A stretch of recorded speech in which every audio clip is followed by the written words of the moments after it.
Match day 2 for Borussia Dortmund. They were at home in front of that impenetrable yellow wall at the Westfalenstadion. Their visitors, Union Berlin. Union Berlin in match day 1, they'd won 2-1 against VfB Stuttgart. The last time we saw Nick Voldemade in a VfB tricot. They'd already won the game by half-time. They were turning up and it finished 2-1. That was in their little hut in the forest. Whereas Borussia Dortmund, in a crazy 4 minutes, let a 3-1 lead slip. They went down to 10 men, considered a penalty, and then ended up drawing the game away to St. Pauli 3-3. So this game wasn't going to end up being dry of goals, was it? The last time these two sides met, by the way, was last season. It was in February, and it was a 6-0 routing. That's right, Borussia Dortmund scored 6 at home over Union Berlin. Seru Guirassy, the African bagsman, he bagged 4 personal goals. Meanwhile, the midfield meister of Pascal Gross came up with 4 assists. Now, coming into this game, let's just have a look at the two teams, how they lined up in this game. Before we go any further, make sure you hit that subscribe button, because that way you'll be notified when we drop more videos right here on the German Football Spotlight channel. And also, hit that like, because that way the algorithm will pick up more of our videos and it will be able to grow our audience. And that way we can all grow together. Danke. Now, Stefan Baumgart, the baseball cap wearing head coach of Union Berlin's lining his team up in a similar 3-5-2. In fact, the head count is pretty much the same. In goal, the Norwegian Fredrik Ranau. He kept 8 clean sheets last season, which is respectable. You've got a back three of Doki, Queerfeld, and not the actor Tim Roth, but Tom Roth. There's a midfield 5, which is effectively 2 wing backs on left and right. On the right-hand side, it's Christopher Trimmel, still playing at age 38, the Austrian.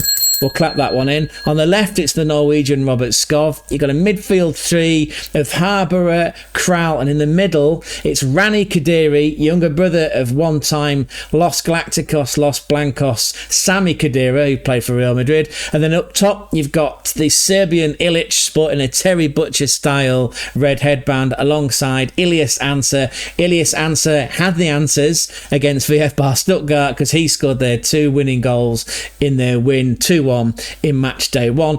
As for the host then, Borussia Dortmund, they've got Swiss Tony, Swiss Gregory Kerbel in goal. They're playing a 3-4-2-1, very funky, very dynamic from Niko Kovac, the Croatian head coach. You've got a back 3 of the Algerian Ben Sabaini. You've got Valdemir Anton, the German, in the middle of this back 3. He's just been recalled, by the way, by Julian Nagelsmann, or Jurgen Nagelsmann as we called him, into the Deutschland men's national team. And then you've got the young Aslan Anselmo on loan from Chelsea. Big Jim up the Chelsea. He's in that back 3. The midfield 4 then, although they are pretty much playing like wing backs. You've got young Svi, Daniel Svensson on the left. You've got Brazilian Jan Couto on the right, who, thank heavens, was not subject to a career-ending injury in that DFB Pokal match against the Rottweilers of Essen.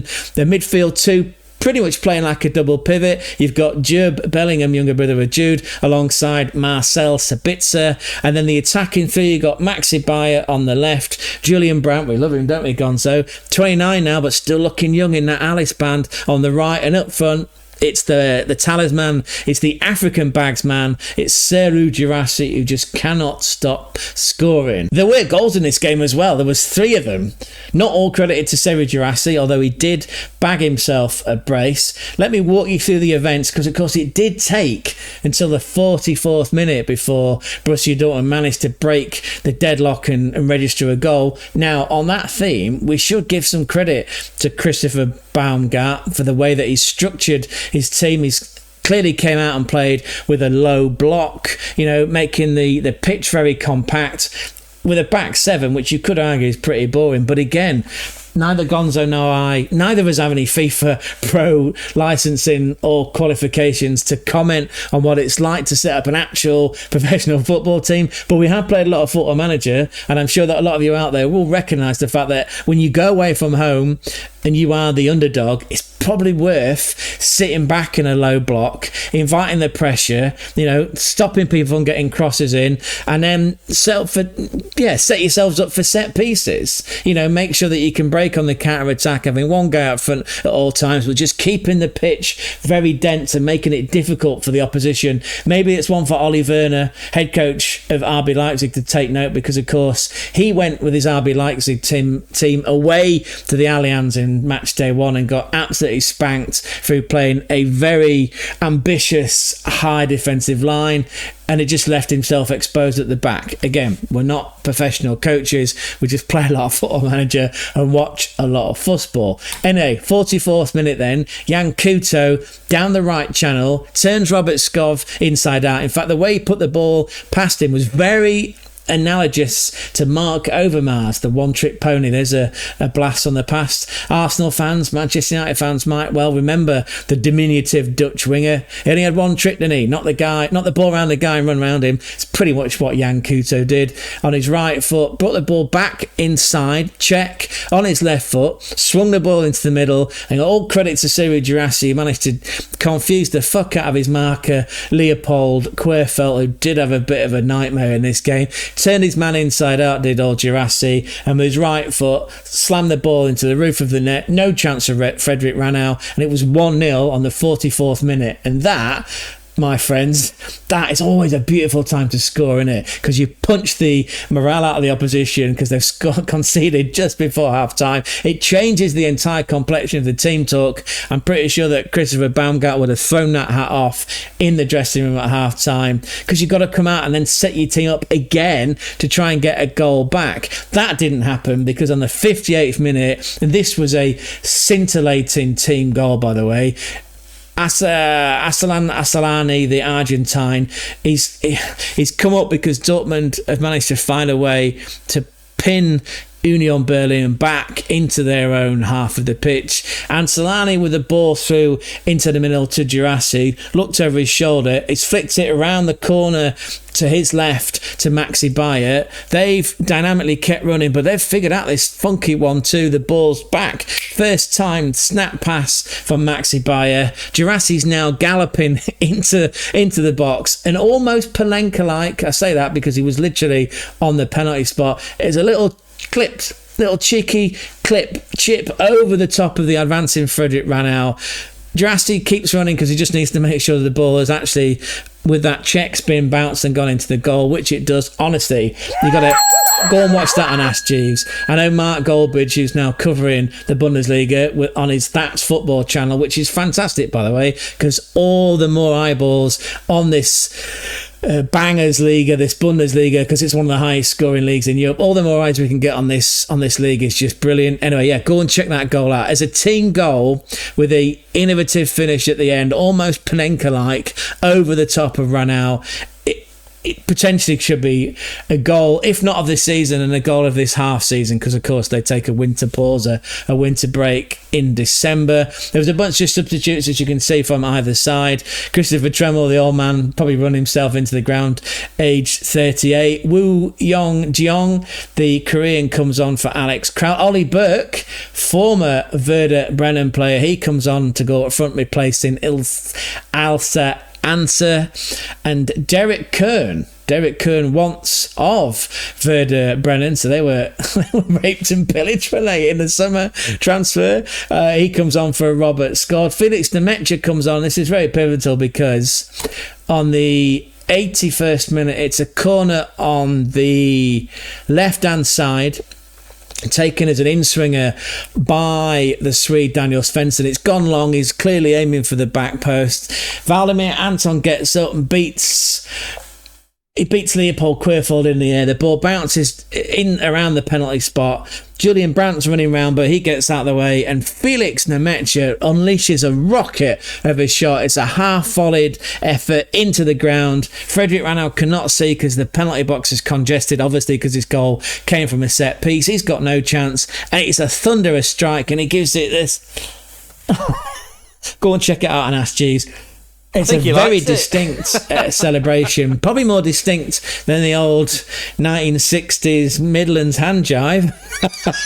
One for the professor there, yeah. And the game ends 3-0. Now, I should call your attention to the fact that the end of the first half, there was numerous attempts at goal, all from set pieces that were taken by the old man, Christopher Tremmel, on the right and then on the left. And it was that man, Illich, that was getting on the end of it, causing problems for the Borussia Dortmund defence, but Old Swiss Tony, Old Swiss Gregory kept firm, and again the game ended 3-0 to Borussia Dortmund. We can check the match stats of all the individual players. Again, overall team rating at Union Berlin 6.2. At least they didn't concede 6 this time. 6-2 would have been a good scoreline. A 7.5 match rating according to the AI bot from FootMob. And on an individual basis, Seru Guirassy was given the award of the superior player of the match with a 9.1 rating. He played for 87 minutes. He came up with his 2 goals.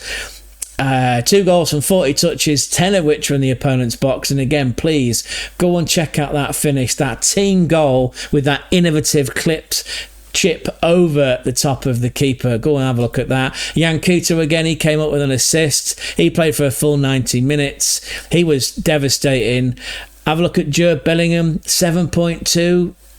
Not ideal, but 7's a good, right? I suppose didn't really have an amazing amount to do it. 72 touches of the ball, 1 in the opponent's box. Did put in a robust midfield performance, 1 clearance, header, interception, and 2 recoveries. Christopher Tremmel then, just thought I'd call him out. Old boy, 38, played for 64 minutes, and in that time had 52 touches. Did take a lot of set pieces, 5 corners, 3 of those were on the spin, by the way, because again, at one point after Borussia Dortmund had scored that opening goal, just before half time, Union Berlin were absolutely chucking the balls into the box. Again, clearly playing for set pieces, because that's what you would do if you're the underdog team in that scenario. Yeah, he was responsible as a defensive, in his defensive duties, I should say, for 2 clearances and 1 recovery. So, it wasn't a repeat of the 6-0, it was half that, still 3-0, which means it's the first win of the season for Borussia Dortmund, first home win as well in front of that yellow wall, which then puts them on 4 points after 2 games. As for Union Berlin, well, that's a loss, so 1 win, 1 loss, they're on 3 points after 2 games. There's some promising signs though for Union Berlin, especially from set pieces. Christopher Baumgart has got this team drilled in a way that they know how to set up against the tougher, more attacking teams. It'll be interesting to see how they do perform against the likes of an FC Bayern and an Eintracht Frankfurt, who are very fluid and dynamic and have overlaps and people breaking through the middle. That'll be interesting to see in a future match day. But if you're a Dortmund fan, if you're a fan of the BVB, maybe the Fussball Bros, maybe someone like Tilo's got a few comments to share, you know what you can do with them, right? There's a comment section down below. It's got your name written all over it. Drop your comments on what you think about the 2 teams' performances. Seru Guirassy is now what? That's 9, that's 10 goal assists in, I think, 9 games now. Anyway, he's scored in every single game he's played this season, in the league games in the Bundesliga, and he scored in the DFB Pokal. The guy's literally on fire. It is baffling as to why not a bigger fussball club, the likes of a team from the Premier League, haven't come in for him up until this point. Hey, while you've still got him, Dortmund, use him. Use that asset, embrace the creativity, the link-up play that he had with the likes of Maximilian Bayer. Yeah, it's a resounding 3-0 win in front of that yellow wall. If you have got this far in the video, thank you so much from the bottom of the hearts, the tiny crumpled hearts of Gonzo and I. Thank you so much. We appreciate your eyeballs, your views, your clicks, your comments. Feel free to just go that little bit one step further. You know what I'm going to ask you? Have a think about, but fuck it. Please use these 2 fingers in the double pivot. Want to smash the like, want to hit the subscribe, and when you're out and about and in with a shout, spread the word, please. Tell your classmates, your workmates, your family, get them all in, and we can all grow together. We're going now. Ciao, ciao, ciao, ciao.